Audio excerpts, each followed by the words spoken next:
Well, I'm Phil Petrie, and I'm the co-chairperson of the Interfaith Coalition for Earth Justice, which is presenting this workshop. And I'm going to start with the land acknowledgement. Somebody's going to introduce Michael, right? But that's coming. Good. Okay. So we want to thank you all so much for coming. And you can see we're super organized. Anyway, let me go ahead and do the land acknowledgement. In many places in the world, those of us who are not indigenous live on lands that are not our own. We acknowledge that we are standing on traditional land, that'd be here in San Diego, of the Kumeyaay. And then, Michael, you'd be on a different tribe's land. But wherever we are in the United States, we're on some indigenous people's land. We seek to live in respect, peace, and right relations, and are mindful of broken covenants and promises made to and with indigenous peoples around the world. With these words, we honor the land and rich indigenous heritage, which dates back over 10,000 years and continues still. With these words, we seek to remember that we belong to the land and to each other. All right, and I think I'm handing it over to Kiko, right? Hi, I'm Akiko Tamano with St. Bartholomew's, and I have an opening prayer for us. So let us pray. Search our hearts, O God, and lead us in the ways of solidarity. Help us to lay down our defenses and grow beyond the edges of our knowing, that we may move more deeply into practices of care, of right relationship, of liberation and transformation. We pray that our becoming unfolds in the direction of freedom, ours, others, this planet. May this day be our teacher and our learning sincere. Amen. Okay, and then I also have the privilege of introducing our speaker today, Michael Richardson. Michael is co-founder of Rivers Mountains GreenFaith, an interfaith group of climate activists in the mid and upper Hudson Valley of New York State, in coalition with Stop the Money Pipeline, Third Act, and GreenFaith International. He's also on the steering committee of NY Renews, the force behind New York's landmark Climate Act. Michael is a lifelong activist from war resistance and social justice movements beginning in the early 1970s to today as a planner and organizer of climate and environmental actions. He's also an advocate for regenerative agriculture. In 2012, he co-founded and directed an agroecology training and demonstration center in Nicaragua for small-scale growers. And from a varied cache of experiences, including organic farmer, solar heating contractor, labor economist, county legislator, and Buddhist practitioner, Michael is committed to bringing attention to the moral imperative to stop funding climate chaos. And I just want to add that I had the opportunity to attend one of Michael's workshops last year and was just so impressed by the really specific actionable guidance he offered. So I'm thrilled that he's able to join us today, and I know we're in for some terrific information. So welcome, Michael, and I'll turn it over to you. Well, thank you, Kiko, and it's a real pleasure to be sharing some of this time here this very late afternoon for me, early afternoon for most of you. I'm out here in the Hudson Valley of New York, which is Mohican lands. Akiko, we are going to cover quite a bit of material in the next 90 minutes. It's carved up into 4 sections, and there are 4 discrete sections: banking, credit cards, home and auto insurance, and investments. We're going to try to spend about 15 minutes on the first 3 each. So 15 minutes on the banking, credit cards, and insurance. And that leaves us a substantial amount of time, I hope, for us to get into the investment side of the portfolios. what we'll do is, as we go through each section, just ask a question, come off mute and ask a question. If for some reason it's too early or not relevant to that particular section, we'll just put it off until a little bit later into the workshop. And then we'll pause between each one of the sections for a little bit of discussion as well. So I want to jump into this rather quickly. It's all on a shared screen. Our objective here is not to solve your problems today, but show you how you can solve your problems. So it's not so much to talk about what has gone on with climate finance. You can read all about that. We'll show you some good links. We want to show you how to find the alternatives to what are the banks, the credit cards, the insurance companies, and the like. So the workshop is on this one screen. If you're ready, we're going to share. This is our homepage, and I put into the chat the email address, which is, excuse me, the website address, which is rivers-mountains-greenfaith.org. And that takes you to our landing page here. This is the Hudson River that you're looking at with the Catskill Mountains in the background. You can scroll down here on the homepage and read about our coalition with GreenFaith, Stop the Money Pipeline, and Third Act. And you can continue to scroll down and take a nice little tour of the rivers and the mountains that surround our area, our watershed. But what we want to do is spend time up here on individual divestment. So click. This brings you to the landing page. And if you ever want to look in the future, it's our calendar workshop. And here is the landing page. And let's just read here for a minute that the workshop is for individuals and organizations on how to move finances from funding fossil fuel extraction, production, and distribution, and instead direct bank deposits and the like to doing good. So here's what brought my attention to this whole climate finance in the very beginning, is this aspect of how to move finances from fossil fuel. You can read this. Move my finances. I don't remember actually ever investing in fossil fuels. So how do I have to move my money? I never put it there. I don't remember doing that anyhow. So let me just share a rather simple story on how this works, particularly with banks. Let me ask the question, why do we use banks in the first place? I think most of us would say that we use banks because we're interested in having convenient access to our money and we want it to be secure. Now, certainly nothing could be more convenient than a shoebox in my closet, but that's not so secure. So I go down to the neighborhood bank and I give them my money for deposit, and I only ask them two things: convenient, which they do. They give me a checkbook and a debit card. Can't get more convenient than that. And they make it secure. They even insure it up to $250,000. But there's no other conditions involved. I, without condition, give them my money to put into their bank vaults. Now, you know what they do with that. They turn around and they loan that out. So imagine this, Mr. Peabody, and Mr. Peabody owns a big coal company. There really is a Mr. Peabody's coal company. But he comes up to me one day and he says, Michael, loan me some of your money. I have this mountaintop down in West Virginia that I want to take the top off of to get to some coal. And I say to Mr. Peabody that, no, I don't think so. That doesn't align with my values. So that I don't want to do that.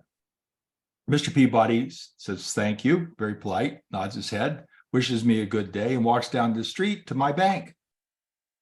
And he walks into the bank and says, I have this mountaintop down in West Virginia that I want to take the top off of to get to some coal. Loan me some of Michael's money. And he does. They drop some papers. Now, that's a story, but it's really not. That's what happens. And so what we have is many of us have put our money into large Wall Street banks who turn around and loan that money out for fossil fuel extraction, production, and distribution. So let's go to this workshop. You've been on our homepage. We click on individual divestment and we do go to workshop. And here is where you're going to see right down the line here, personal banking, credit cards, home and auto insurance, and lastly, investments. So we're starting off with banks. And as we said, if you bank with Chase, Citi, Bank of America, Wells Fargo, TD, US Bank, you can toss in there Barclays and a few others, some of your money is likely being used to fund climate destruction. So this is back noise. So let's understand, first of all, what's going on with the Wall Street banks. They exist for a very particular purpose.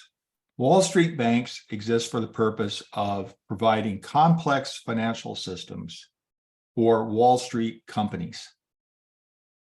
This allows them to do all sorts of different leveraging of funds and international transfers and tax shelters and the like. It's very complex services. These are services that I don't need. My banking needs are rather basic. In fact, I would say very basic. I just need that security and that convenience. I don't need the Wall Street banks. But if I'm using a Wall Street bank, again, I'm unwittingly, at least at first I was unwittingly, giving my money into the financial system where they were then taking it and loaning it out to the fossil fuel industries. And they do so in a very disproportionate way. Now, without spending too much more time on this, we suggest that you go over to some very good websites, like from our friends at Green America on Get a Better Bank. And you can read more about how the big banks are not only funding fossil fuels, but they're also going into tobacco, guns, weapons, prisons, and the like, other things that do not align with our values. So read all about it. Also from our friends at Stop the Money Pipeline, Climate Friendly Banks, there's some good material to read there, read all about it. So again, if they were investing, the Wall Street banks, across the entire market, the breadth of the market, they would be investing in hospitals and roads and schools, but then also they would be investing in things like fossil fuel plants and prisons and the like, the whole spectrum of the market. But the research, if you go and read about it here, you will find that they are disproportionately funding in terms of loans, and also with the profits that they make. This is where they give investments of their own money into the fossil fuel industry. So what to do? What to do? If you want to move away from, let's call doing harm, that is having your money being used for fossil fuel projects, to doing no harm, it's real simple. All you need to do is leave the big guys and go anywhere else. Go to anywhere else, to a community bank or a credit union. Now, we want to divide the community bank, remember that term, community bank, into two categories. We're going to call them the large regional community banks and the local community banks, which are tend to be small. So a large community bank would be like, say, Key Bank, that has an office in Ohio, but they have branches in Washington State, as well as throughout the East Coast and part of the Central Atlantic. On credit unions, I think most of you understand what a credit union is. So here we have an opportunity to move our money to where it might actually do good. So again, let's look at this spectrum. Having our money where it's doing harm, it's easy to move it to where it's doing no harm, just leave the big guys. But if you actually want to see your money doing good, you got to do some research. And here's where we have the good fortune of having search engines put together by very reputable, reliable, well-researched groups that have put together these search engines. Bank for Good, Bank Green, and Mighty Deposits. We're going to spend time here for a few minutes on Mighty Deposits. You can see here that it is a very basic website. This is actually put together by a women's collaborative. You can scroll down here and see where their data comes from. It's well vetted. It's non-proprietary. It's readily available to other groups. They've just put it together in this particular usable format. When we want to go looking for banks, we can click on Find Banks up here at the top, or Find Credit Unions. Now, please note, if you're looking for a credit union, you have to be here. Looking for a bank, you have to be here. You can also click on any of these other buttons along the way, but let's just go up here and make it simple. Find Banks. And you'll see here, I want a bank located in that is anything. So my cousin Sue is moving off to Wichita. She calls me up and says, Michael, help me find a nice local community bank that is doing good things with my money. So I would type in here, Wichita, Kansas, and that is, let's look at this, anything. Here we have where we can fine tune down to low income communities. I like that one. Small business lending. Yeah, that's a good one too for me. Women owned, Black American owned. These I am going to call the good guy buttons a little bit later. But let's just leave it on anything right now for our purposes.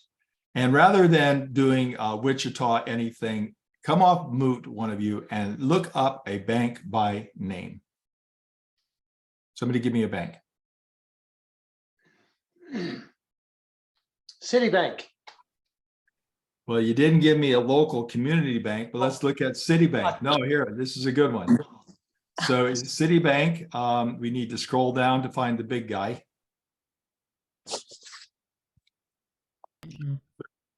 Is that not coming up right at the top? There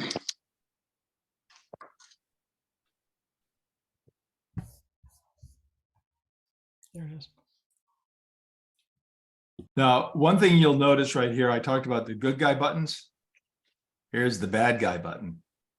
Top funder of fossil fuels. Now, just because you don't see that, let's say we typed in KeyBank, it won't have that. Now, KeyBank does have some very minor funding of fossil fuel projects. They did a frac gas pipeline with M&T Bank out in the Buffalo area some years ago. So just because it doesn't have the bad guy button doesn't mean that it is a fossil-free bank. It just means it's not a top funder of fossil fuels. Now, this is what you'd expect from a Wall Street bank. $11 out of every 100 that is deposited is going back into the community. Well, I don't expect this from a Wall Street bank. They exist for the purposes of providing complex services to Wall Street institutions, Wall Street businesses. They're not out there investing in the community. So that's why this number is very low. Let's take an opportunity to see what they are doing with the money. And you can see here that they are below industry average in every category. Again, why? Because they're not investing in housing, public works, households, large or small farms. So let's go back. Somebody give me another bank. Torrey Pines Bank. Say that again. Torrey Pines, T-O-R-E-Y, one word, Pines, P-I-N-E-S. It's a local bank. Am I supposed to have the E in there? That's right. You've got it right. No, these, yeah. Yeah, it's not coming up here. Sorry, Bob. And Michael, we have a credit union too in the chat, San Diego County Credit Union. Okay, somebody give me another bank and then we'll jump over to the credit unions. Bob, we're gonna have to see why Torrey didn't come up there. Okay, thank you. Somebody got another bank? Trying to think of the green bank, Pacific something. Oh, I can't think of it. It's Green America's bank. I can't think. I think I maybe have it here. Give me a minute. I have it here.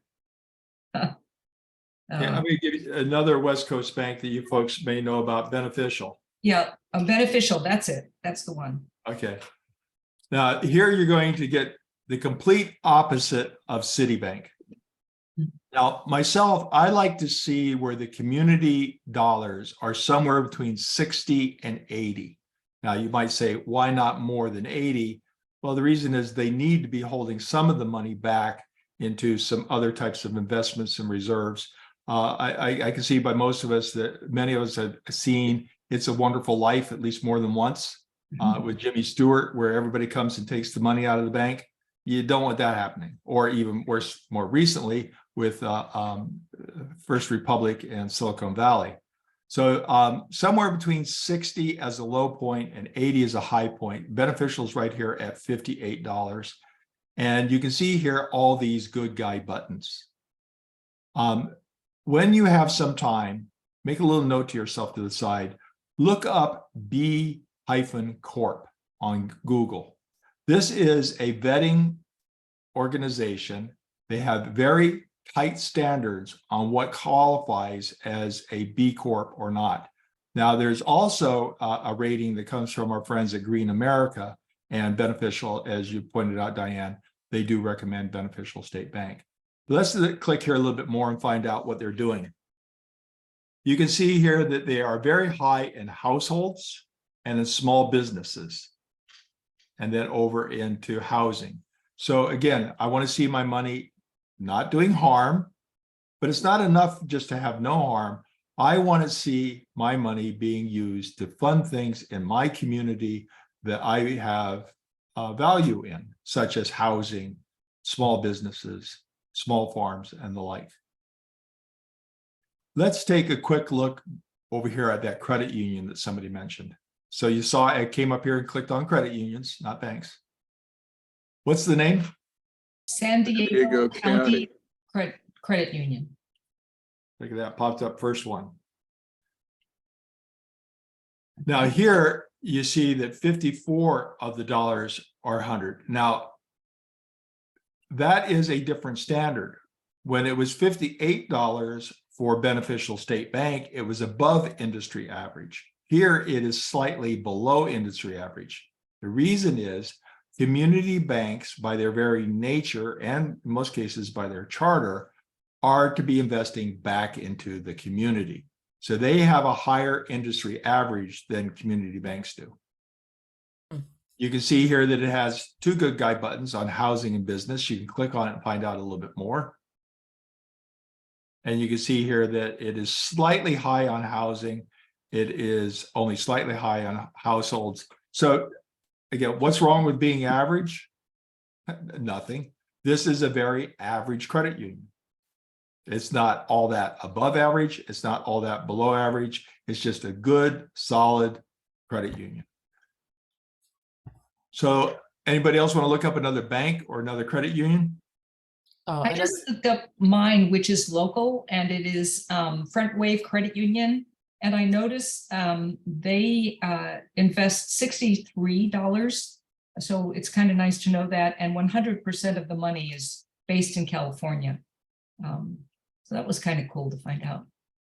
They are somehow connected with the military, which makes me a little nervous. Well, they would be connected to the military in the sense of affinity. As you know, to be a member of a credit union, you have to have some sort of affinity, either through an association, a business, a club, or a geography. They're very, very heavy in public works, which I find interesting. The community bank that I'm in here in New York is very heavily in public works because they have a lot of small town municipal accounts. But you usually don't see a credit union that is that high in public works.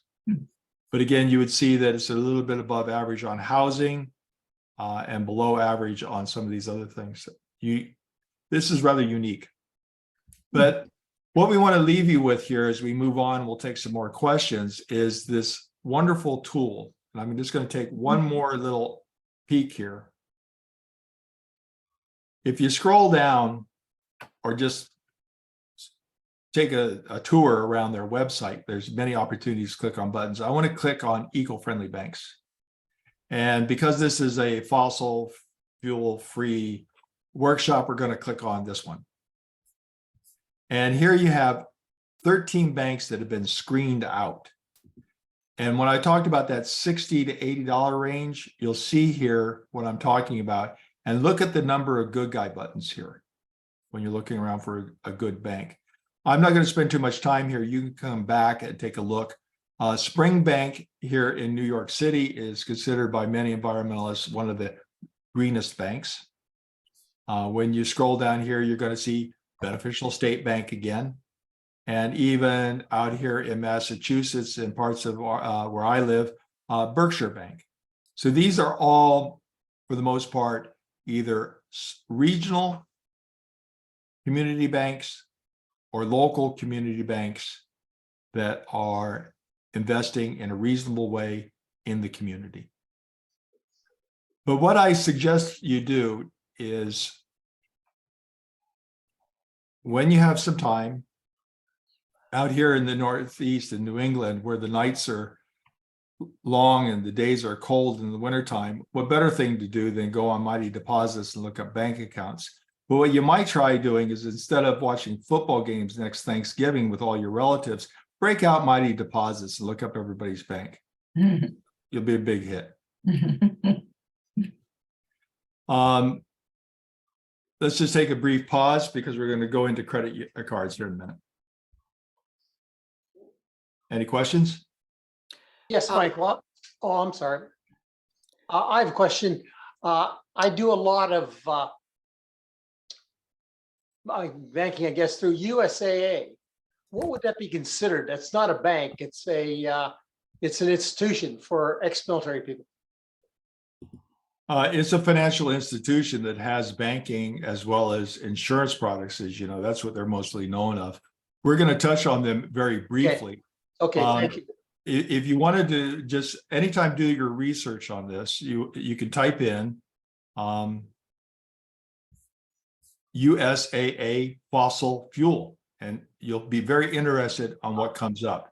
USAA is not a major funder of fossil fuel as far as their financial institutions are, but they do have quite a few investments there. Their insurance products are a little bit too focused over towards fossil fuel, but we'll get into that when we do the insurance. Thank you. I've already learned a whole bunch just by that mightydeposits.com. That seems to be a really worthwhile site. Yeah, break it out of Thanksgiving, Yes, you'll be it is. ahead. Yeah. There are a few questions in the chat, Michael. So Phil, do you want to share your question? Or your, and you're in mute. No, that was just a question for you, but Erica just put a question in the chat. Oh, I see. Okay. Yeah, Erica, if you want to. I often hear of banks advertising on podcasts and other things that I listen to about their green friendliness, but these tend to be online banks. And I'm curious how you evaluate any of those. Are they covered somehow in Mighty Deposits? Yes, some of them will show up there. We'd have to go back and do a look, but there are some online banks that are that we think that they're banks, but they're really not banks. They're financial services. Aspiration is one that's well known out on the West Coast. They use other banks. They're using a bank right now up in Oregon State to manage your deposits back and forth. I would recommend that you take a look at them. Now, I'm bringing in an extra value when I give such emphasis on credit unions and local community banks. My added value there is eat local, shop local, bank local.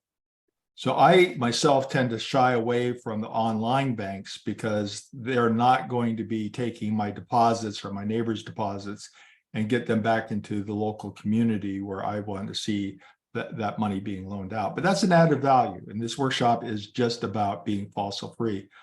As far as credit unions, many environmentalists are recommending self-help credit union. That's also established itself out on the West Coast. Originally came out of the Carolinas, but it is growing and is very highly recommended. Do some research on self-help credit union. There's also a online credit union called Clean Energy Credit Union that's based out of Colorado. And they take your deposits and they put it back in mostly into home and small business solar projects, wind projects and the like. Bill, a question there with your hand up. Yeah, thank you. Yeah, this is great, Michael. So this is kind of a big picture question. Are banks obligated to reveal where their investments are to the public? In other words, can we be certain that there aren't things they can basically hide because they're not obligated to fully reveal where they're investing? That's a yes and no question answer. There's banks are gonna, this is way too simple, Phil, I apologize, but banks, let's look at it as two buckets of money, our money and their money. So when they're taking our deposits and they're loaning them back out, there is a record of where those loans are taking place. Now, some of this is proprietary, so they don't publish it out on the journals. When it's their money that they've made on their profits, and we're going to talk about that a little bit more now when we segue into credit cards, well, that's their money. And some of it has to be disclosed through regulatory agents and some of it does not. So fortunately, we find out through the likes of Mighty Deposits and those other search engines that are there, you can drill down and see where they're going. That's how we know that they disproportionately finance fossil fuel. So I guess the big answer to your question is yes. In some cases, it's a no because we don't get the detail that we really want.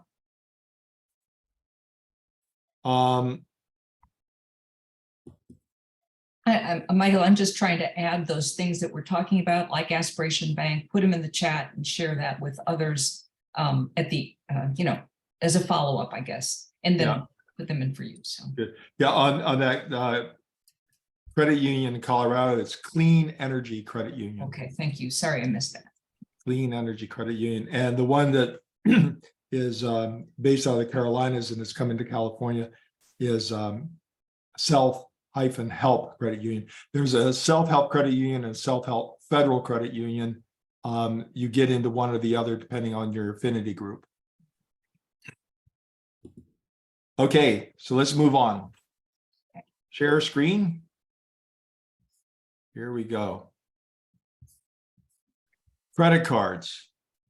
Now, part of the story is the same because if you have a credit card with Chase, Citi, Bank of America, the large Wall Street banks, the money that comes from the transaction fees, we're going to talk about that quite a bit, the annual fees and the interest on debt is being invested by these banks to fund an economy dependent on fossil fuel. Now, here's the difference. We're not talking about your money that is in deposit that's being loaned out to Mr. Peabody. This is money that now has become the banks.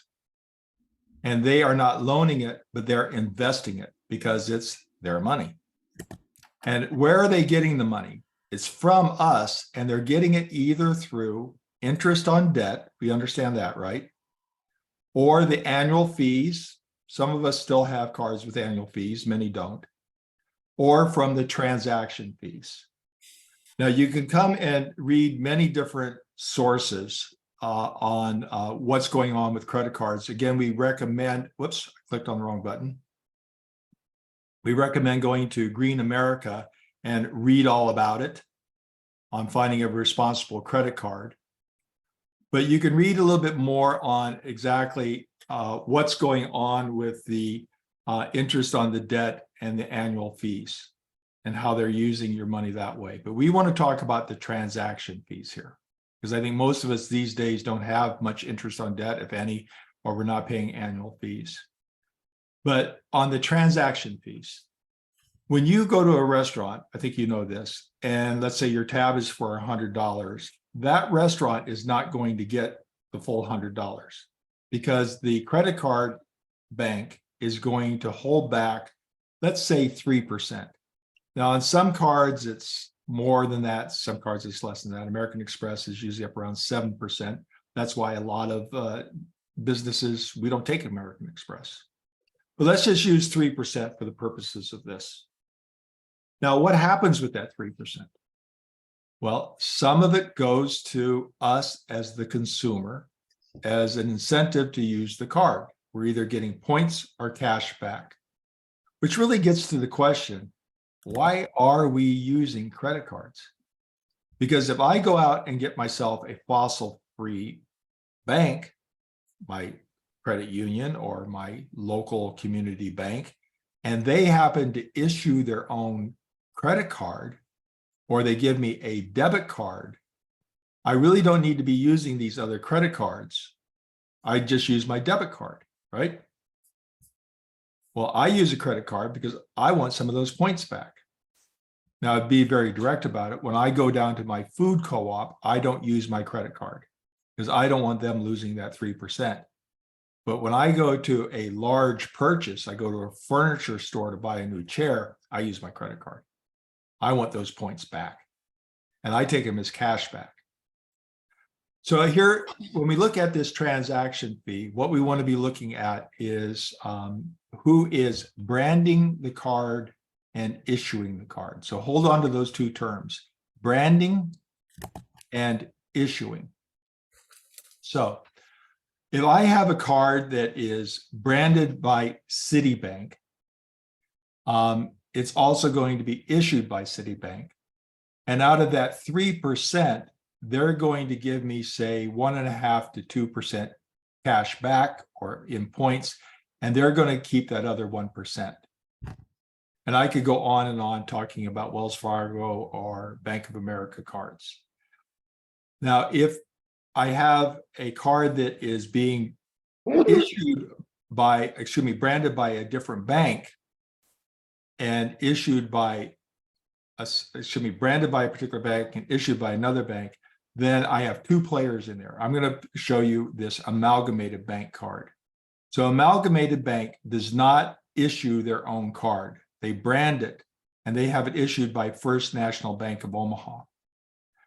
In New York State, we have what's called Community Bank. Kind of a nice name for a community bank, huh? So Community Bank is a regional community bank in New York State. They do not issue their own card. They go through First National Bank of Omaha. I'm going to use a little bit more of an example here by having you take a look at these affinity cards. And here is a card from Green America, our friends. Now, affinity cards, as you can read here, they support nonprofits through your credit card purchase. So every time that you use this card, they're going to get 0.5% for branding the credit card and getting you to use their card. Now, that's a way for you to give a passive donation to Green America. Good idea, huh? Don't have to think about it. Every time you use your card, 0.5% goes off as a passive donation to Green America. You're going to get another 1% back as reward points or cash back. Now, that still leaves 1.5% on the table, right? Where does that go? It goes to the bank that issued the card. And that happens to be TCM Bank. We'll get back to TCM in a moment.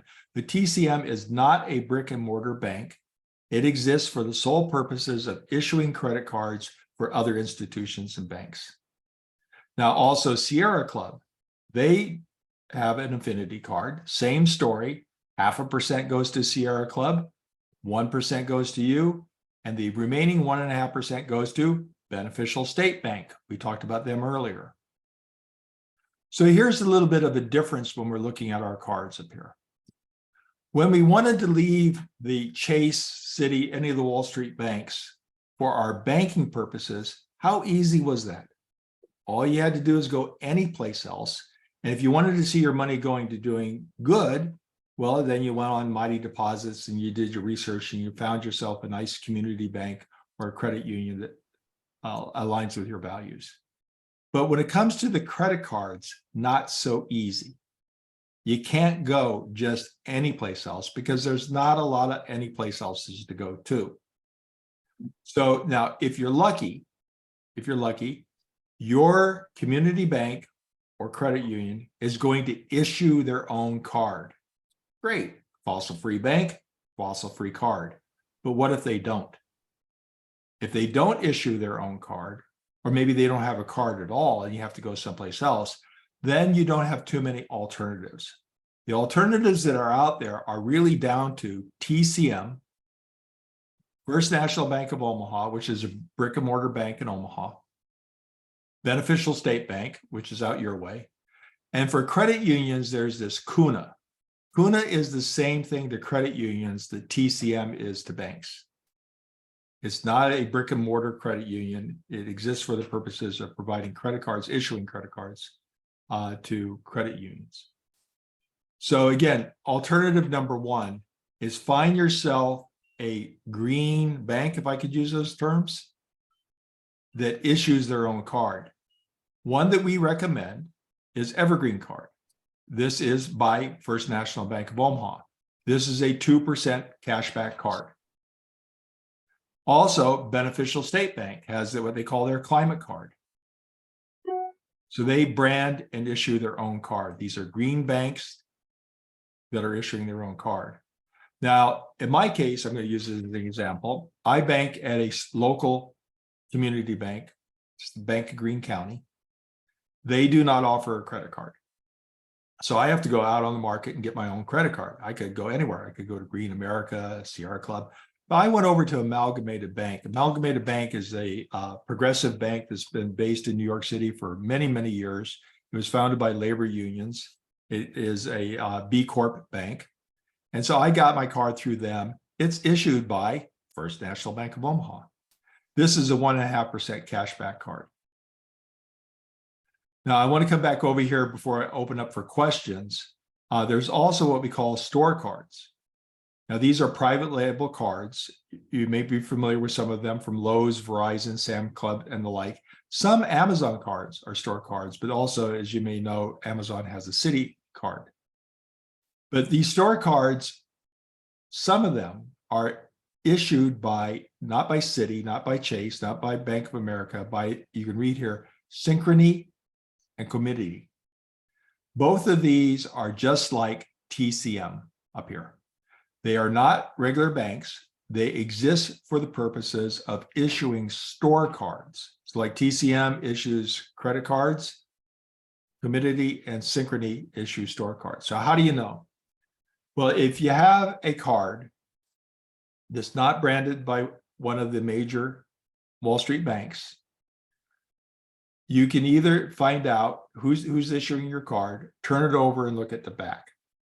So if I take my Amalgamated card out and I turn it over and look at the back, it's going to say that it's issued by First National Bank of Omaha. I also know this by where I pay my monthly check, because you don't pay it to the branding bank, you pay it to the issuing bank, right? So what if you don't see anything? Well, that means that your branding bank is also your issuing bank.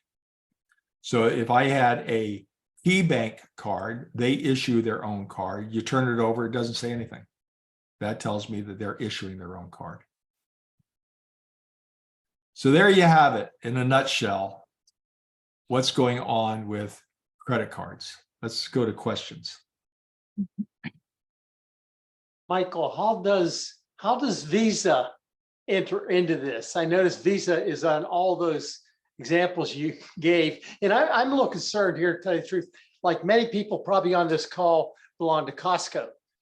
Costco, the choice there is a Citibank Visa card. How does that work out, the relationship between Visa and Citibank? Okay, well, first of all, Visa and MasterCard are just systems for making the money transaction. So they are not financial institutions unto themselves. These are systems that are actually owned by the banks. In fact, what's interesting is that Visa owns part of MasterCard, MasterCard owns part of Visa. They're all in the same game. But this is not in the equation of who's investing or loaning out money to fossil fuel. Okay. They're just a transition system. You'll also notice on the back of your credit card, your credit card from a credit union, you might see things like Cirrus and Plus and the like. And these are just systems. If you have a credit union, you can go to any credit union in the country that's part of that system, and they'll treat you as if you're at your home branch, because it's a network system there. But back to your question, Bob, as far as the Costco, that's a perfect example of a branded card, a store card. So Costco is the store. The store card is being issued by Citi.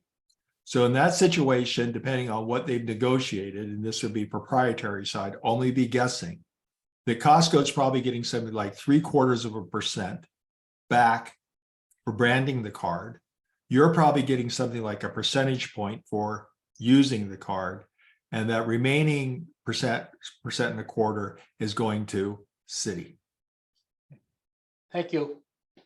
Now, I didn't mention what? I didn't mention American Express or Discover or Diners Club. Now, Discover now owns Diners Club, but those cards are not in the fossil fuel business. They're in the big money business. But if your objective here from this workshop is you want a bank that's fossil free and you want a credit card that's fossil free, if you have an American Express card, there's no reason to leave for that purpose. Now, some of us might have those other added values that would cause us not to use an American Express. One of them is that they have an annual fee. And another one is that they do have high transaction fees that cause a lot of businesses not to want to take them.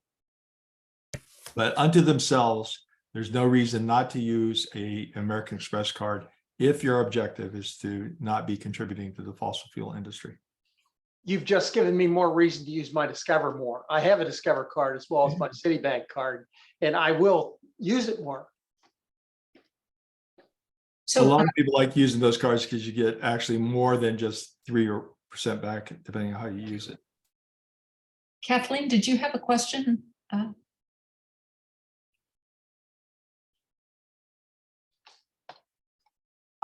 I just wanted to know, what does it mean when it says star on the back? Is that just a system Yes. that does not weigh into this equation? Yeah, that's just the system. So anybody who's part of the STAR network, you would not have any transaction fees if you were using their system instead of another system. Okay, thank you. And I apologize. I just found out that Amy Brooks Paradise is here, which is really exciting for those who don't know about GreenFaith or don't know about GreenFaith. So I might have missed if you answered Erica's question about knowing if the credit card union's own cards are issued by them or just branded to them. And I think you answered the question now that I said it. Right. Sorry. Well, I'm going to quickly get into the insurance here in a moment, but I want to take a pause and introduce somebody else who's on the call. That's Lee Evans. What we're doing right here in this workshop today is we're talking about the banks and the credit cards that are out there that we all are familiar with, and we're trying to come up with an understanding of what our alternatives are, where we can go to get away from the problem and actually do good, do our research, right? Well, there's another group out there. This is what we did. And I'm going to let Lee talk about it a little bit. And what they have done is they put together cohort groups as well as office hours for addressing a lot of these questions. And I think this is something for your group to also think about as forming your cohort group, so that after this, you don't have to wait to Thanksgiving to bore your family members, that you can get together as a group and help out other congregates in your community. But Lee, would you like to say a few words? Sure. Thank you so much, Michael. And hi, everyone. It's nice to be here. So I'm going to put a link in the chat, and I'm sure that we can send it out afterwards. But this is to our Move Your Money program. Like Michael said, we operate in cohorts, and we're also launching a new office hours program. And the way that cohorts work usually is you get a group of 4 or more people together who want to do this and have some peer support as they move through the process, because it can get pretty complicated because every person's individual situation is unique. And so we all do research together, we come back, we debrief, we figure out answers to these complicated questions as a group.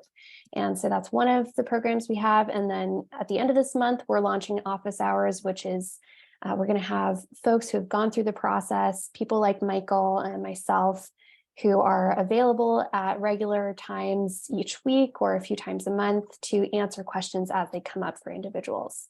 So if those are interesting to you, you can take a look at our website. And I will mention that there's a lot of gray answers here, and it's a lot of reflecting back at what is most important to you and making those personal decisions. So just to prepare you all as you move through this process, it's not always going to get black and white, 100% green light for any one decision. But I'm so thrilled that you all are interested in doing this and taking this really important action. Thank you, Lee. So let's move along here as we have a long half hour yet ahead of us. But here's the one that surprised me. Now, I'll admit that I had, I've always used a community bank. I just like those small community banks. And with credit cards, I had a Citi card that gave me airplane miles, and I had a Chase card that gave me hotel cards. So I got HEP, and I got rid of those cards now, and I have my amalgamated bank card here with my 1.5% cash back. Oh, let me just say, when you leave one of these credit cards that have points with airlines or hotels, you don't lose your points.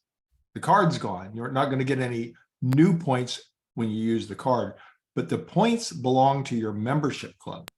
So all my American airline points, they stayed with membership miles, or whatever they call that thing.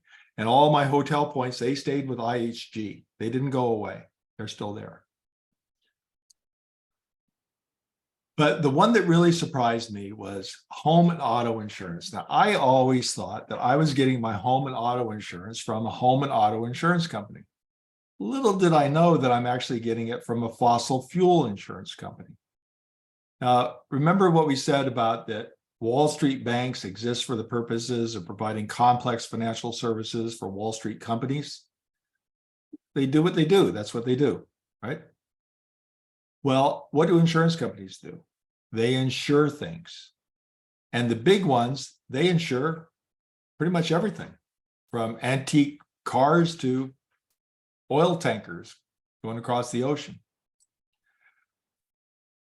You might think that insurance companies don't like risk. That would make sense, right? They love risk. And the thing about risk is the higher the risk, the higher the premium.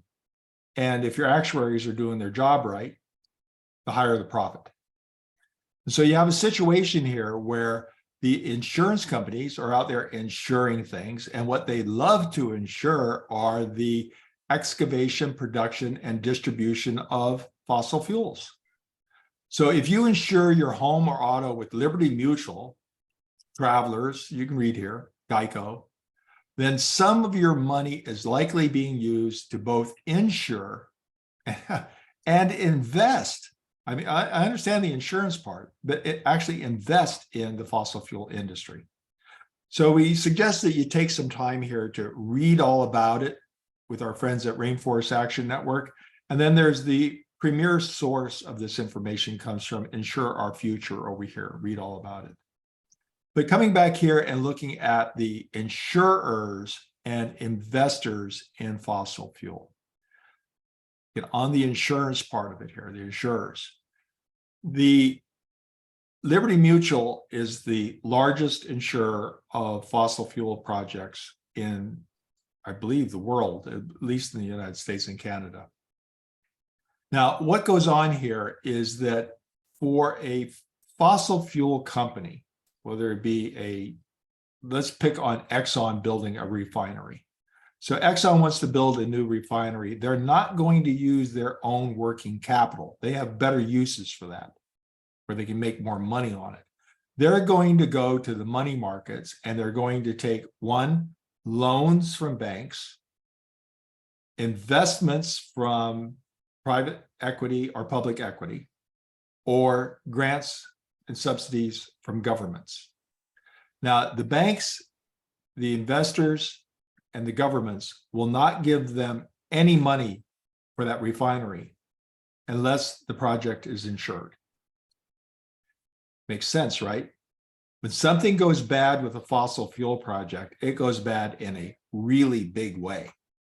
Think of Exxon Valdez, the BP platform in the Gulf, or we used to say the Peruvian pipeline that ruptured, but now we can say the one that ruptured in Kansas. When it goes bad in a big way. So they can't get a penny.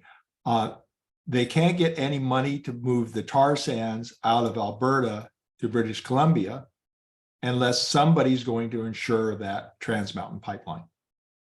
And so where do they go? They go to the big guys, because the big guys are the ones that have the money. Where did they get the money? Well, they got it from a lot of different sources. Let's go back to the home and auto insurance. Now, I just gave you an example of a captive audience. Fossil fuel companies can't get any money to do their fossil fuel projects without insurance. What a wonderful captive market, right? But they have even a bigger captive market. It's called us, with our home and auto insurance. I used to think that I had my premiums would go into a risk pool along with Bob's premiums, along with Kathleen's premiums, so that when Diane had an accident, we paid her claim, right? That's why I thought it worked. It actually does work that way. But those premiums aren't just sitting there waiting to pay Diane's claims. They are being what? Now, it's no longer our money, it's their money. Invested in where? Well, I would like to think they're investing across the market. They go out to some passive index and just invest across the market. So it's got clean, it's got in between, and it's got dirty. It's got the whole market in there. But no, do your research, read about it, read all about it. Disproportionately, they are investing in fossil fuel projects. So here we go again. Here we go again. How do I get out of this? Well, it's kind of like the banks. Go anywhere else.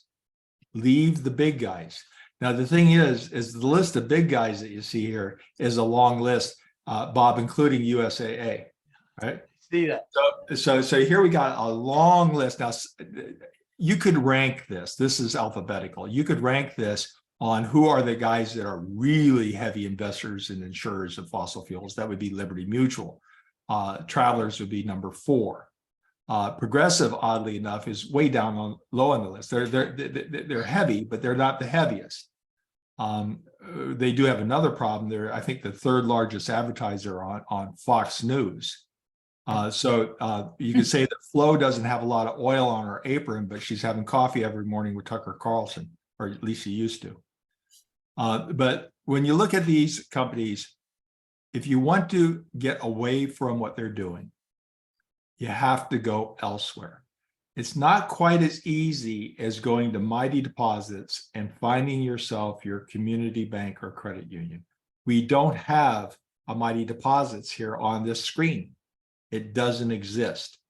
Now, we're talking to Green America and some other organizations about trying to get some grant money together so we can start to compile a list of alternative insurance companies. One of the problems is that all insurance companies are licensed state by state by state. So some of them, like Amica, that's based out of Rhode Island, they are licensed in, I believe, 40 some states, but not all the states. But regardless, each state licenses what insurance companies can write in that particular state. So it's harder to put together a Mighty Deposits type of an index. I'm showing you one for New York State here. And notice that these are all 1 cooperative and 3 mutuals. Now, mutual, by definition, is a lot like a credit union. The premium payers own the insurance company. Just like with a credit union, the depositors own the credit union. But also note that Liberty Mutual, it's a mutual, is the largest insurer and investor in fossil fuel. Now, just as I mentioned that if you were Utica Mutual, all the depositors there would own that insurance company and have a say when it comes time to vote. Well, if Liberty Mutual up here is insuring fossil fuel companies, who makes up the bulk of their votes? The fossil fuel companies. So trying to get any type of resolution through the board meeting of Liberty Mutual to get them to move away from fossil fuels is a very difficult venture, because the people that are there at that meeting holding the voting stock are disproportionately fossil fuel industry. But most mutuals, particularly small mutuals, are where you want to be looking. So how do you get there? Most of us have to go to an independent insurance agent. And what we've done here in upstate New York, Western Massachusetts, and Vermont is we've contacted quite a few of the independent insurance agents, and they'll write the broad spectrum. I could walk in and they'll write a Travelers, they'll write a Liberty Mutual, they'll write an Allstate, they'll also write Preferred, Sterling, and Utica Mutual. So we asked them to give us comparative quotes on the small regional insurance companies that are licensed in the state of New York or Vermont or Massachusetts, as the case may be. Now, there are some groups that have gone through this workshop, and Diane, Phil, this is something for you folks to think about. Just like what Lee is saying about putting a cohort group together to do some research on your banking and your credit cards, do this for your insurance. There's a group, Amy, down in Charlotte that's doing this. There's a group that's in Allentown, Pennsylvania doing it. There's 2 groups in New Jersey that are doing it. And there's a group out in Seattle, Washington that's doing this. They are compiling their own list of alternatives so that when somebody says, I want to get away from Liberty Mutual, I don't want to use Geico anymore, where do I go? They can say, well, you can talk to this independent insurance agent. They will give you quotes. Or maybe you want to get online and talk to the folks at Amica or one of the other insurance companies that are available nationwide online. There are a few that are online. Most of them, though, you have to go to the independent insurance agent. So I'm going to take a pause right there and let's take some questions. So what kind of questions then, say you go, like we have Amica, and I find myself wondering, I was hoping that you would have something that would tell me, but you don't. So what kind of questions, if you form a cohort and you do some information on research on these, would you ask the independent insurance agent? Well, first of all, I like to start with the insurance companies so we know what's being available. Again, the only reason to really use the independent insurance agent is because you can't go direct like you can with Amica. Okay. So one of the first things I do, this is really old-fashioned research. When I say old-fashioned, we have to remember that the internet's only been around for 30 years. But I literally Google in who owns Amica or who owns Safeco. So whatever, and it's interesting what will pop up. First of all, you'll find out whether or not it's a standalone mutual. That's good news. Mm-hmm. Or is it owned by another insurance company? For example, Liberty Mutual owns Safeco. So that's one of the first questions. And then you can keep on drilling down. You can do such things as type in Amica fossil fuel. But you start to do that type of research. Now, also what you want to be doing when you're looking around is getting into JP Powers or something like that to get customer service. Because what are the 2 most important things about an insurance company? One is that they're going to pay your claims. Mm-hmm. And 2, they're not going to give you a hassle when they do it. So you want to make certain that they're a solid company, especially when you're living in areas that are prone to earthquakes, floods, fires. You want to make certain that you got a solid company there that has good, strong reinsurance and co-insurance and the like. Oh, let me just go off on a little tangent there, if I may. Even if you have an insurance company that is not in the fossil fuel business, they very likely have reinsurance, and they're getting it through the very large Lloyd's, Zurich, Allianz, Munich Re, and those reinsurance companies will be investing in fossil fuels and insuring fossil fuels. Now, some of those that I just mentioned are on a good track. They're responding to the pressure that we've been giving them to get out of the fossil fuel business. They're not there yet. So Allianz, just go back to mentioning them, or Zurich, who recently bought up Farmers. They are moving in a very progressive way towards getting out of the fossil fuel business. They've gotten away from tar sands. They've gotten out of coal. Now they have to work their way along all the way down to methane gas, but they're doing that. But yeah, Parth, back to your question is we start off by doing just some really basic research to find out what's out there. And then you go to your independent insurance agent if you need to, and you ask for your quotes. Now, I had travelers and I went to my independent insurance agent. I was a little bit miffed about the whole thing because I've been with travelers for 10 years. And I said, I want you to shop the plan. And he did. I wanted the exact same coverage. The 500,000, everything needed to be the same. It came in 28% less for the exact same coverage. So I kind of grumbled.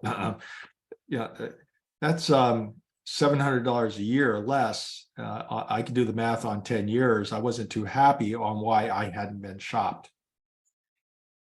Okay, thank you. Yeah, it's helpful.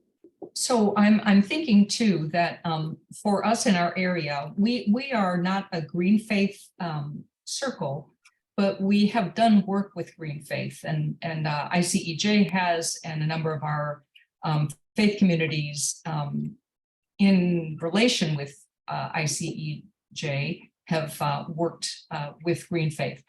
Amy, could you share a little bit about how GreenFaith circles are working on this piece? Michael, if you don't mind, just a brief, because I think since we already have somewhat of a relationship, rather than recreate the wheel or reinvent it or whatever you want to do, it might be nice to hear what Amy can share. Yeah, hi, great to be here with all of you, and have heard a lot about Michael's program and have never been able to jump on a call, so I'm really glad to be here today to join in and learn. It's really wonderful. So just a brief moment to just say, check in, do people understand GreenFaith circles and how they operate? I'm not sure where everybody is. Please Yeah. share. Not everybody does. Okay, so GreenFaith works with local groups to form faith-based circles to do work together. And so we really ground folks in their faith traditions and in their beliefs and help them think about how do they want to engage around the environment and climate justice based on their individual or particular religious institutions' teachings, or what their own spirit is calling them to do as a human being.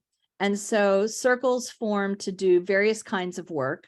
But when it comes to climate finance work, we are digging into how we engage around banks. Michael started a GreenFaith circle and has really been pushing this whole last year, and has developed this wonderful program that you're just taking. And as different circles have been taking this program, some of them have been very excited to jump on board and make this a focus for their work as a circle. So I'm here in Charlotte, and one of my GreenFaith circles here in Charlotte is very interested in this and is doing the kind of research that Michael's talking about. And what I'm planning to do with that group is to help them share that with other congregations in the Charlotte area so that they can then build their own individual circle to do the work, or begin to think about other ways in which we can move our money. So a lot of what we're talking about here today is, how can I make a personal decision, and how can I find a group with whom I might make a personal decision? That sounds like what you're working on, Leigh. Is that right? Lee, I'm sorry. Lee, yes, that is. Yeah, great. So I think for GreenFaith, when it comes to climate finance, we're interested in not only asking people to think about individually what they do, but we're also in the process of launching a climate finance circle that nationally will support people to think about this for their individual accounts, but also for their congregational accounts. So we're going to be building this out to think about how do we move money as institutions, because we want to move more and more money. And this is one thread of what GreenFaith does. We also have another, this is probably like one major campaign is climate finance that I'm working on, because in Charlotte, we have a lot of big banks. So I work really closely with Rainforest Action Network to think about how to put pressure, particularly on Bank of America, but we also have Wells Fargo here. So thinking about the bank piece, the other campaign that we are running is People versus Fossil Fuels, and we have a couple people digging into that. And the idea, again, is for individual groups to come together. It can be a congregational circle. It could be an interfaith circle. I've got several circles in Charlotte. Some are congregation-based, and then we have one that's more interfaith and works across the city. So we are delighted to have folks join us, have their group affiliate as a circle or form for the first time as a circle, and be able to work nationally on this issue. And I'll stop there. Thanks, Amy. But Amy, as you pointed out that I mentioned that there have been some groups formed, particularly around the insurance, but also on the credit cards in the banks. And I mentioned the Charlotte group that Amy just mentioned. That's a GreenFaith group. The group out in Olympia and Seattle, GreenFaith group. One of the groups in New Jersey, GreenFaith group. The others are not part of GreenFaith, but they put this together. And I think what we want to do in the next few weeks is we want to talk more with Lee, and this is what we did to maybe have that be the vehicle, I'm going to use the word, for banks and credit cards. And we need to evolve something more on the insurance companies as well, because we don't have a mighty deposits to go to. But then down the line a little bit further, when we get into investments, we're running real short on time, but I do want to take a peek under the tent there. So let's get to that, and you'll see why we really need to have more focus on this. When we talked about the banks, some of us may have a few hundred to a few $1,000s in the bank. If you have too much in the bank, our financial advisors are telling us to move it elsewhere into a CD, which is still a bank, or into an investment. When we talk about the credit cards, and we're really talking about that 1%, it's not big bucks, but it does matter. It adds up, particularly when you have millions of people using the wrong credit card. When you get into your insurance, it's a few $1,000s a year, maybe going down the wrong pipeline. But when it comes to investments, here's where the big bucks are, right? I mean, these are your retirement investments, or the investments that you plan on using into retirement. And so here's where we want to have a lot of focus on just where is your money going. Now, certainly, if you want to see your money not invested in fossil fuels, but invested in something that is productive, constructive, at least not destructive, then the best thing is just to go into a stock, right? Because that way you know exactly what you're getting. But most of us are using mutual funds or exchange traded funds, ETFs. And there is a mystery, right? I mean, even if you open up your portfolio, you see all these ticker numbers and names, and you just kind of get lost into what is all this and exactly where is my money going? How do I know? And maybe you're talking to a financial advisor, and your financial advisor is in tune with you, but maybe the financial advisor is not in tune with you and is still giving you some old line of fiduciary responsibility. That you have to be diverse across the entire market, including fossil fuels. So here, if you look at, most financial institutions are complicit in the climate crisis. The large asset managers, these are the people that we pay to manage and invest our money. You've heard of them: BlackRock, Vanguard, State Street, are the world's largest investors in fossil fuel companies. In fact, they're also the largest investors in the fossil fuel banks, and many of them are the largest investors in the fossil fuel insurance companies. In short, big money owns big money. And it's amazing how they interplay, to the point where Vanguard owns 40% of BlackRock. So rather than carrying on too much, Stop the Money Pipeline over here has these FAQs, frequently asked questions. Read all about it. You'll find a good amount of information as far as how the money is being used. Also, come back to Green America, and you can look on their website on steps to divest and finding fossil-free investments. But when we do this workshop, and actually I like to spend at least 30 minutes on this section, what we do is we go to As You Sow. And we use this search tool on finding our funds and exchange traded, our mutual funds and our exchange traded funds. So let me just click on this. Now, remember, with banks, we give our deposits unconditionally. That's not how it works with investments. It's very conditional. you have a very specific contract saying exactly where the money is going. This is not like the banks where it's just out there, you don't know. So I've got to go find myself a community bank that's doing good things with my money. Here you have, say, from very get-go. But where do we get most of our information? We get our information from financial advisors that are putting us into indexes that are being passively managed and invested across the entire market.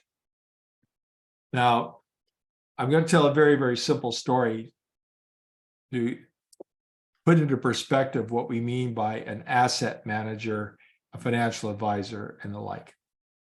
So the story is that I have a neighbor, and the neighbor's name is Mr. Jones. And Mr. Jones is amazing. Whatever he buys is the best. I don't know where he gets his information, Wirecutter, Consumer Reports, whatever, but he always buys the thing that lasts the longest, that has the least amount of repair. It's just, he always gets the best of things. And so myself, I don't have time to keep track of all that stuff. I think I just want to buy whatever Mr. Jones buys. So I go out and I hire somebody, and the person I hire, we're going to call him Mr. Fink. And I'm going to pay Mr. Fink a certain modest amount of money, 1% of every dollar that we spend, to buy whatever Mr. Jones buys. And if Mr. Jones sells something, I want him to sell it. So if Mr. Jones goes out and gets a gray, all-electric Volkswagen ID4, well, I want the same, and it better not be white, because I know there's a reason Mr. Jones got a gray one instead of a white one. So I tell Mr. Fink to buy and sell whatever Mr. Jones does. Well, what this is Mr. Jones is actually Dow Jones, and Mr. Fink is Larry Fink, who is the CEO of BlackRock. He is the asset manager, and Jones is the index. So what does Mr. Fink do? What does BlackRock do? They go out and they replicate the market. Vanguard made it a art when they started an index that is managed by a computer. Let's call it a robot. And it follows the Standard & Poor 5,000. And so whatever the breadth of the market is doing, that's what my investments are going to do. And the computer is programmed to take my investments and follow the market, buy, sell, as the market is coming up and down in various areas. It's called a passive index.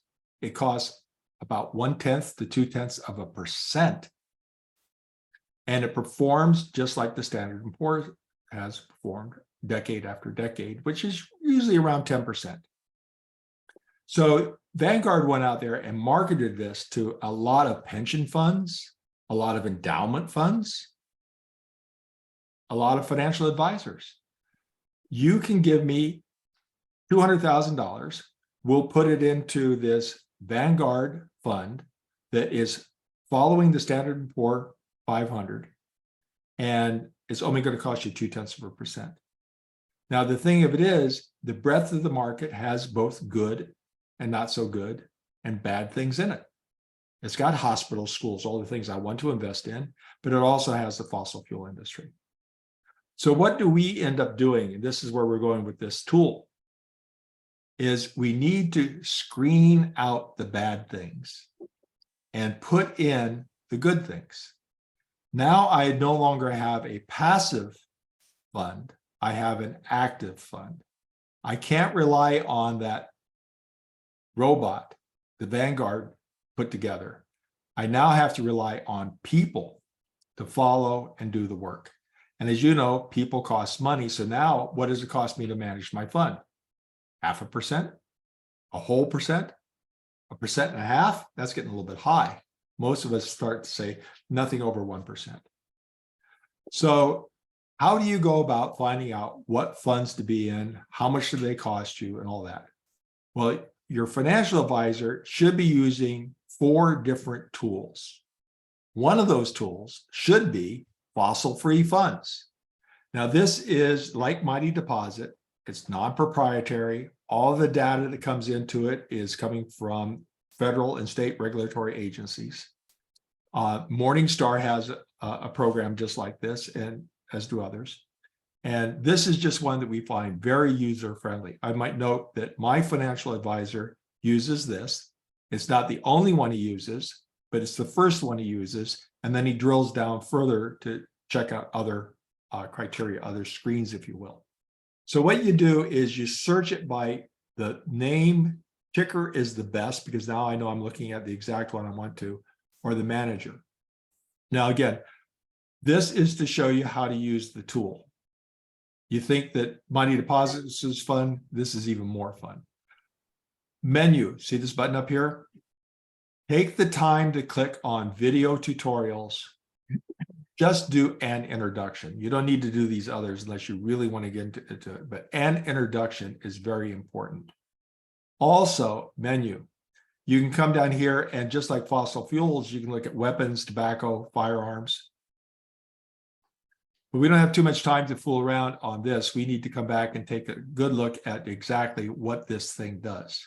So I am going to pick on Vanguard. I know that's one of Amy's favorite ones. And we're just going to look at Vanguard across the board. See, here's all these ticker numbers right through here on these different funds. You've seen them before. Let's just look at what Vanguard does across the board. This page has the fund, whether or not it's free from fossil fuels or has a percentage of money going into fossil fuels, whether or not it has a sustainability mandate. Most funds do not. You can see that even in Vanguard, they only have 1, 2, 3, 4, 5, you can count. And these are Morningstar mandates. That's meaningful. There's another one that they don't have, USSIF, which is kind of like B Corp. It's a premier for sustainability. Whether or not they're into the fossil-free banks, the fossil fuel banks, or the fossil fuel insurance companies, but also harm, no harm, good. Are they investing in clean energy? Look at this. So not only does it give us the fund across here, but we also want to see what's most important. Not only is it clean and green, but is it performing well, right? And so here's another button for performing well. This Vanguard is the fund. Bailey Gifford is the index. Bailey Gifford has had a fossil-free index out there for about 5 years, 6 years now. And a lot of people are very attracted to it. You can see here that 5 years ago, it was performing above the 10% threshold here too. Now, in the past 3 years, we don't give a lot of attention to this, at least the financial advisors do not, because everybody was doing good over 3 years. And we don't really take a look at the 1 year because nobody's been doing all that good unless it was fossil fuel in the past year. But my financial advisor would not be too happy with this one. Nice expense ratio, 0.5%, but it has very limited history. And a lot of financial advisors will get nervous about that. So this is, again, where you need to talk about this with your financial advisor. And to be clear here, I feel very comfortable talking to you about banks and credit cards and even insurance companies. But here I have to be very, very careful about not recommending something because there are laws that you can't play the doctor on TV here. You can't give financial advice. So here again, this is a tool for you to look at. You should consult with your family, your friends, your financial advisors to make your decisions. But let's go back here and just look a little bit more at fossil fuels. You see here on this Clean 200, if we click on the Vanguard, we know that it is fossil free because they told us it was an A. But what's the Clean 200? What is it doing that's so good? You click on it and look at this. It has 5 holdings, making up 22% of a portfolio, which is very high for a green. You don't see the Clean 200 being much above 18%. Read all about what that methodology here is on the Clean 200. But you'll see here that the 5 holdings, you got a tech, a utility, consumer cycle, and the like. You recognize some of the names here, maybe Tesla in particular. I'm going to just come back here for a second. Here's some top rated funds that they've selected. Remember on Mighty Deposits, we clicked on that one and they gave us 13 banks. This is somewhat of the same thing. They have indicated here from top down. If you toggle this switch, by the way, you can see all the Fs that are heavy 100% into fossil fuels, and of course all the A's that are not at all. Here's that other sustainability mandate, USSIF, that you could do some research on. But you can see here that they have recommended, you'll recognize impacts, Parnassus, Vert. Here's Parnassus again, Boston Trust. This is one that a lot of the green financial advisors recommend and put people into, this mid-cap blend that they have. You can take a look at how that's doing down here on its Clean 200. So it's not doing a lot of investing off into Clean 200s, but it is not investing in the fossil fuels. Now, just in the closing minutes here, and Diane, you can see where I'd like to have a lot of time on this. On the find fossil-free investments back over here on Green America. Let me just back off on that here again. So you're into our webpage. You come all the way down to the bottom, right here at the lowest part of the bottom, find fossil-free investments. And here's where our friends at Green America have put together the financial planners and investment consultants, the asset managers, and the mutual funds. So over here, this is Mr. Fink, this is Mr. Jones, and here's me, except for me, I go get a financial advisor because I don't trust myself. And you click on this and you can see are some recommended where to put your money, learn about these socially responsible financial planners and investment consultants. You scroll down here, I work on a regular basis with Jeff Scales. He's now part of Longwave. We're doing workshops right now on divestment of faith-based endowments. Also, I work on a very regular basis with Harry Moran here from Sustainable Wealth Advisors. Just a little aside, Harry Moran, Jeff Scales, and myself are currently founding a third act for upstate New York. But Harry and Jeff, they go back before it was even called ESG. That's how long they've been in this. But you can click on these folks and find quite a few of the financial advisors. Now, many of them will not take portfolios less than $250,000.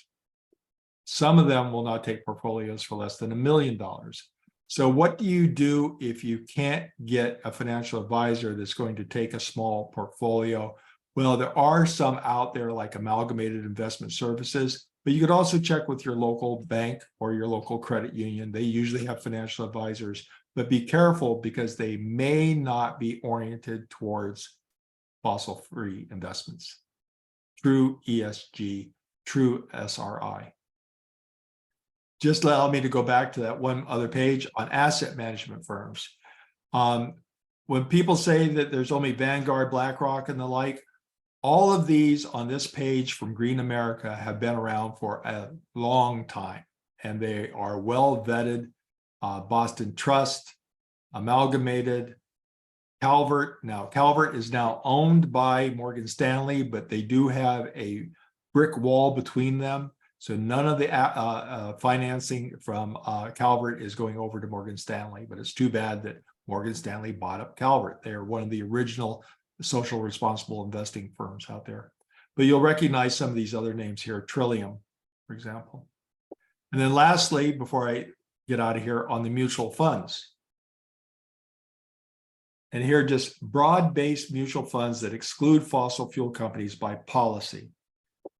You may want to take a close look at, particularly if you have less than $100,000, at Green Century and what they offer. Again, many of you may be familiar with Parnassus. Here's Trillium again, and Impact. But I think I need to stop the share and get ready to wrap up. I'm willing to hang on late if anybody wants to stay on. I'm wondering if we would like to end officially, but then offer the option of staying on for questions, because some people do have to leave or book this much time. So Phil, do you want to give us final words? And you need to unmute. So There we are.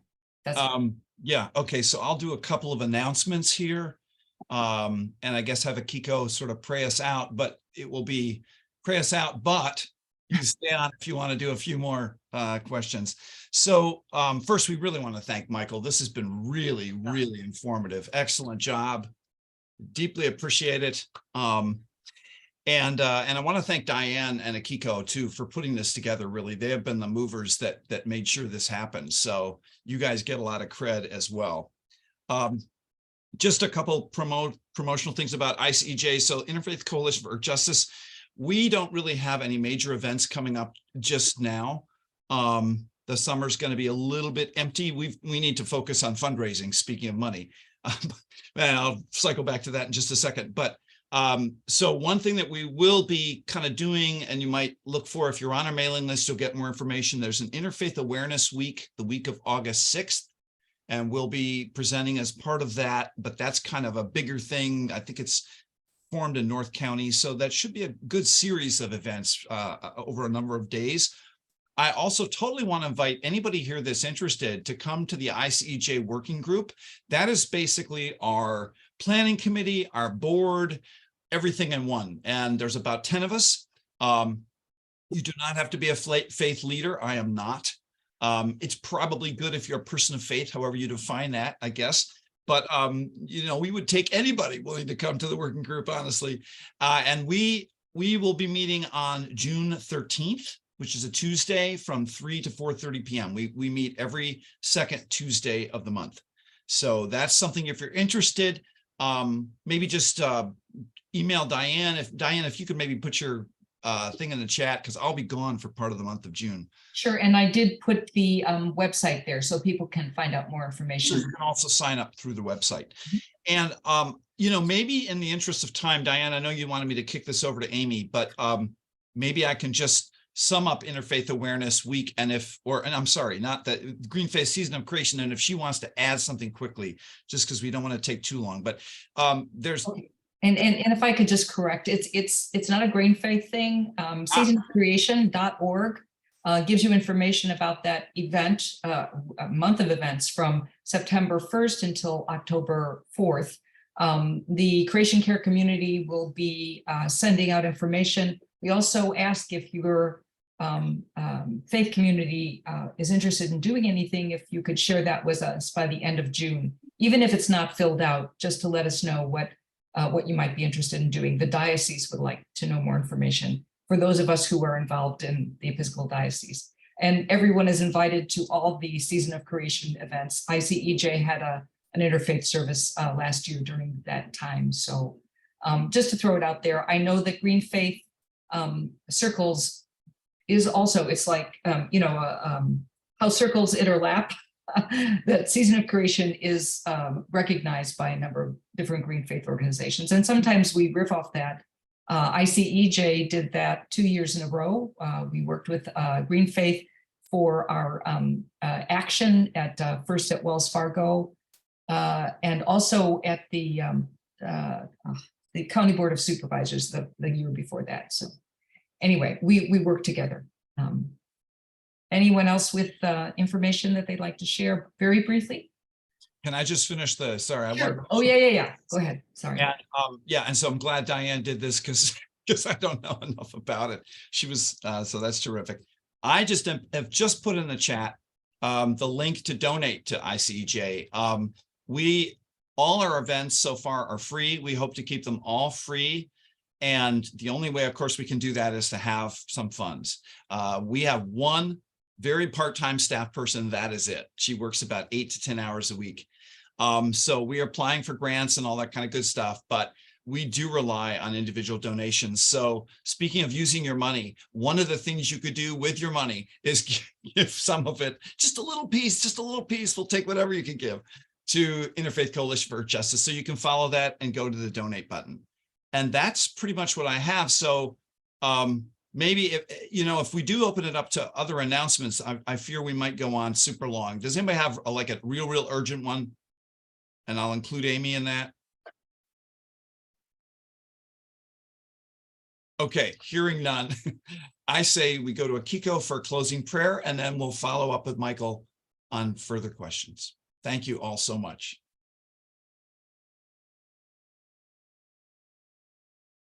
This is a prayer from Pope Francis's encyclical Laudato Si. Let us pray. Eternal God, you are present in the whole universe and in the smallest of your creatures. You embrace with your tenderness all that exists. Pour out upon us the power of your love, that we may protect life and beauty. Fill us with peace, that we may live as brothers and sisters, harming no one. Bring healing to our lives, that we may protect the world and not prey on it, that we may sow beauty, not pollution and destruction. Touch the hearts of those who look only for gain at the expense of the poor and the earth. Teach us to discover the worth of each thing, to be filled with awe and contemplation, to recognize that we are profoundly united with every creature as we journey towards your infinite light. We thank you for being with us each day. Encourage us, we pray, in our struggle for justice, love, and peace. Amen. Amen. Thank you. And I apologize to Erica and John. We didn't get a chance to answer their questions, but I need to skedaddle and maybe they can stay just a minute or two to ask those questions to Michael. And I will leave it to them if that's okay. Thanks everybody for joining us today. And this was a part of the Advancing Earth Justice series that is ongoing by ICEJ. We forgot to mention that, I think. Anyway, doesn't hurt to mention it again if we did. Take care. I've got to leave also, but Michael, this has been a wonderful workshop, among the best of any that I've attended on two counts. Well, first of all, I'd like to thank Kiko, Diane, and Phil for organizing this, but from a personal finance standpoint, it's extremely worthwhile, and more specifically to our goals in climate change and reducing these fossil fuels, extremely worthwhile. I've got to leave, but great job, Michael. Thank you very much.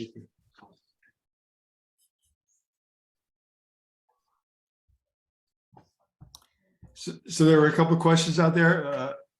Erica, you had a question, or Parth? Yeah, I'll let Erica go.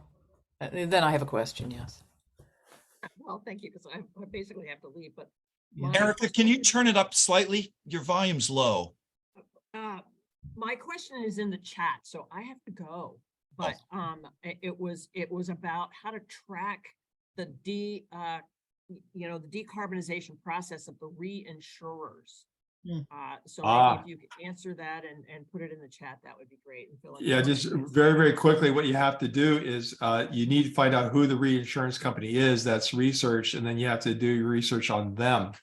So again, we really, on the insurance industry, we have very poor data when it comes down to that type of minutia.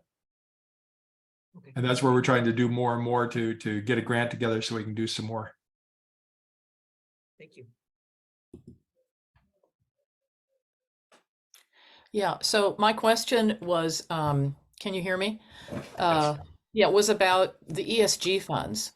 So, become aware of that, and I have my son's girlfriend works in that within large accounting firms. And I'm just wondering, in Vanguard, so I have some funds in Vanguard, and I've asked to have them transferred into some of those ESG funds. So I was trying to look very closely when you had those on the share screen, but I'm just wondering, how accurate is that in terms of divesting from fossil fuels, as well as obviously they're covering other issues, equity issues, social governance. My word is, how beneficial are they in terms of divesting from fossil fuels? Well, this is where as you sow search engine helps out, because if you can get the ticker number for each one of those funds in the portfolio, you can drill down to see whether or not they're investing in fossil fuel industries, or are they investing in clean 200 industries. So you can drill down. as you know from reading the newspaper, there's so much misuse of the word ESG. They call it the greenwashing. Yes. Vanguard is notorious with it. I mean, first of all, I can put you into, or somebody can put you into a fund that is green because it is mostly tech, real estate, or healthcare. By the very nature, those are fossil-free funds. Yeah. If you look up Vanguard, they have roughly 28 funds that would be rated A, and only I think 7 of them are not tech, healthcare, or real estate. So how do I find a good mid-cap fund that is spread out across the various sectors, that is not heavily invested in fossil fuel or preferably fossil-free? And it's not easy to do. And yet Vanguard would have you believe that they have all these wonderful fossil-free funds. They do. They're just not necessarily diverse funds. I'll just be a little bit of a opinion here is I don't want to have anything to do with Vanguard, BlackRock, State Street, any of those folks. And that's why I'm so pleased to find that there are the likes of Trillium and Impacts and the others that are there that are well established and now reliable. The way I put it is that I can get a fossil-free fund from Vanguard, but I don't want to be sitting there looking across the table to Daddy Warbucks. My joke is I can buy my tofu at Walmart, but I don't. I go down to my food co-op on the corner. Yeah. So now some of us don't have the privilege of getting out of Vanguard, walking away. So it's not like going to Citibank and say, I'm leaving you Citibank and I'm going to go over to Amalgamated. You may be locked into Vanguard for various reasons. You may have an annuity that you can't escape for 9 years. You may have other things. But I would suggest for people to take a real serious look at some alternative asset managers.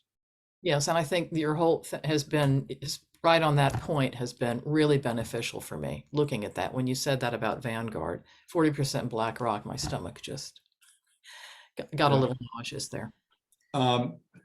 Again, I have to be careful about advertising and doing whatnot like that, but there are some financial advisors that I've been working with that, again, go back to before there was such a thing as ESG. They hadn't even come up with the word. And I could certainly give you their names if you want to write to me. Okay, thank you. Yes. Do we have your email address or? I put it in here, but let me do it again. Okay, thank you. And also, kind of a tech-related question, although I could ask Akiko about this later. Just, I think I missed a step at the beginning of and it's probably going to be in the recording about how you went to the original website and then how you moved through it. I didn't see quite how you got to that, but should be in the recording. On As You Sow? On all of those. I mean, you moved to several, and then I couldn't say. I kept trying on my. Let's do it again. Here, I just got to. Well, I don't want to take up time from other people. If it's in the recording, I'll go back and look at it. So, but I thank you. Well, here, but if you go to our, this is our homepage, right? And then you just come over here to individual divestment. That's the landing page. Right. And then go to workshop. We'll go to workshop. Okay, I wasn't sure that. Okay, thank you. Thank you very much. And thank you for all of this. Yeah. Michael, I have a question.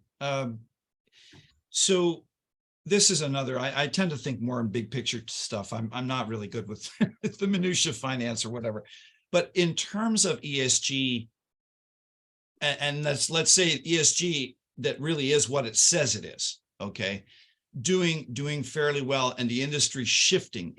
Do you see that happening? Is it becoming a bigger and bigger part of portfolios? Is it really catching on? Is it a lot of it greenwashing?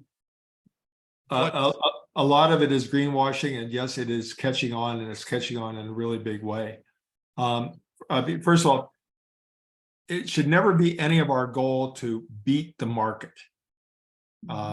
You want to just stay even with the market. So even if you can put together a portfolio that's operating close to what the market is doing on its broad base, and you've screened out the bad stuff, now you got a good fund, and they're doing that.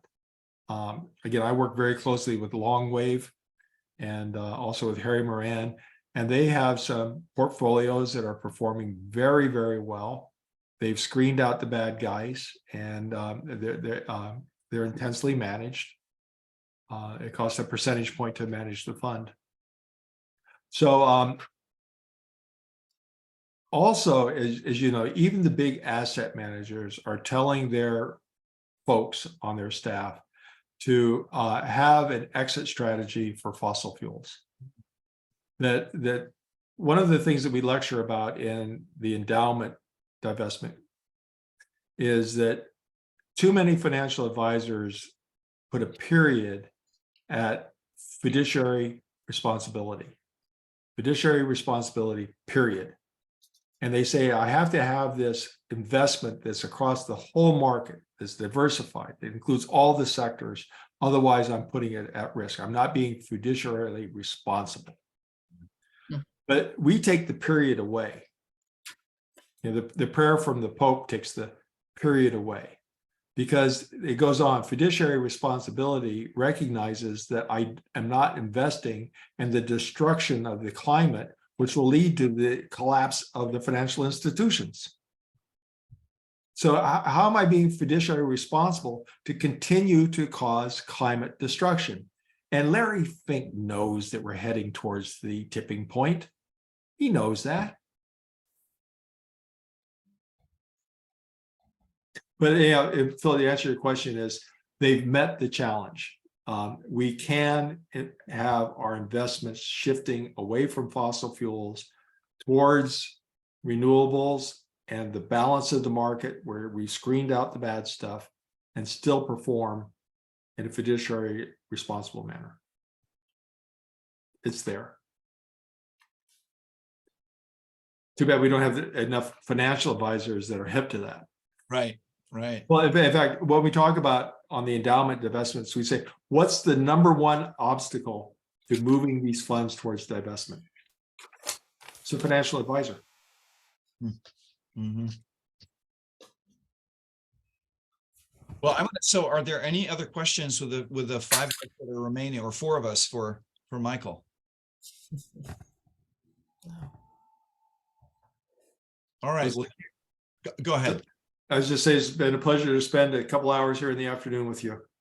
Thank you so much. Really appreciate it. Terrific job. Very, very helpful. Thank you. Keep up the good work. Yeah, You absolutely. too. You too. Bye. Thank you. God bless everybody. Thanks again. Thanks, Phil. Bye-bye.